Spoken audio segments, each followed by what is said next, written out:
ఆంధ్రప్రదేశ్లో నూతనంగా ఏర్పడిన ప్రభుత్వం విధ్వంసం సృష్టిస్తూ ఆటవిక పరిపాలన కొనసాగిస్తోందని మాజీ మంత్రి అంబటి రాంబాబు ఆరోపించారు. అంబేద్కర్ స్మృతివనం వద్ద ఉన్న శిలాఫలకాన్ని కొంతమంది వ్యక్తులు ధ్వంసం చేయడాన్ని నిరసిస్తూ శుక్రవారం నార్త్ సెంటర్లోని అంబేద్కర్ విగ్రహానికి పాలాభిషేకం చేసి తమ నిరసన తెలిపారు.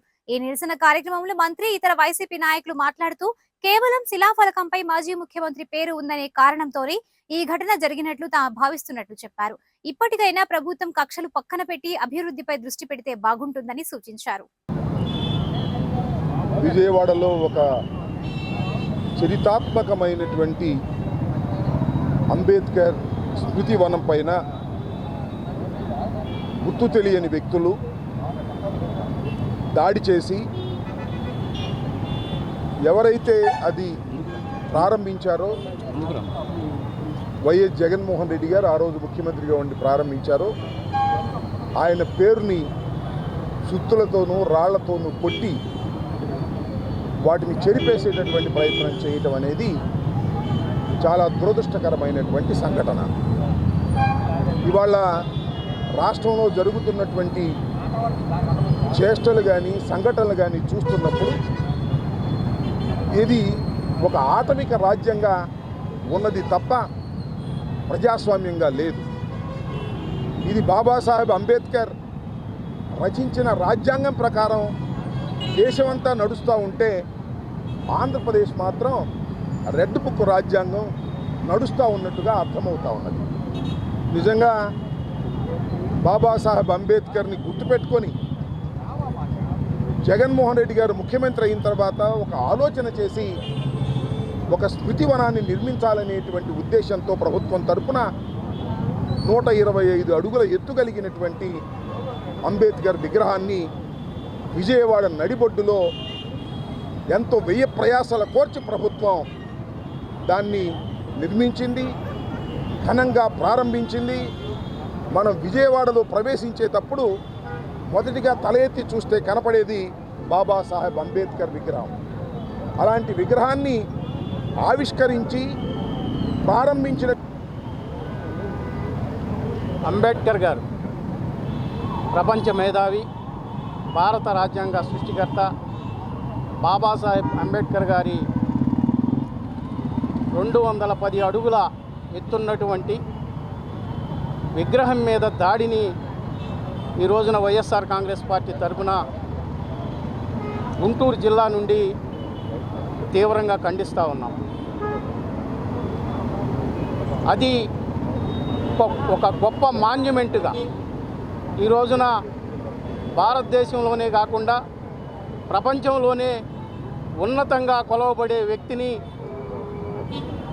నగరం నడిబొడ్డున అత్యంత సెక్యూరిటీగా ఉండే ప్రదేశంలో ఆ విగ్రహాన్ని మీద దాడి చేయటం, ఆ విగ్రహాన్ని ప్రారంభింపజేసినటువంటి ఆనాటి రాష్ట్ర ముఖ్యమంత్రి ప్రీతమ జగన్మోహన్ రెడ్డి గారి పేరును తొలగించాలనే ఒక దురుద్దేశంతో ఆ నేమ్ ప్లేట్ని పగలగొట్టడం.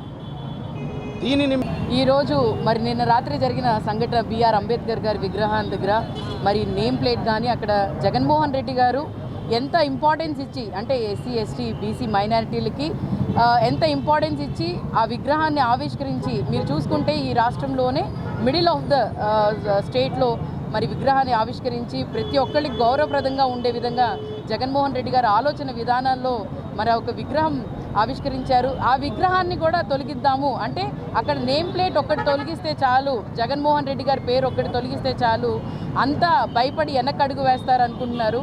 ఏదో నేమ్ ప్లేట్ ఒకవేళ విగ్రహాల మీద కానీ లేకపోతే అక్కడున్న శిలాఫలకాల మీద పేర్లు తొలగిస్తే పేరు చెరిగిపోయింది అని అనుకుంటున్నారు టీడీపీ వాళ్ళు కానీ లేకపోతే కూటమి ప్రభుత్వం. కానీ ఒక్కసారి గుర్తుపెట్టుకోండి, ఎవరు సృష్టించారు, ఎవరు పెట్టారు అనేది ప్రజలందరికీ తెలుసు. వీళ్ళంతా ఏంటంటే 40% జగన్మోహన్ రెడ్డి గారికి ఓట్లేసి ఎస్సీ ఎస్టీ బీసీ మైనారిటీలు వేశారు.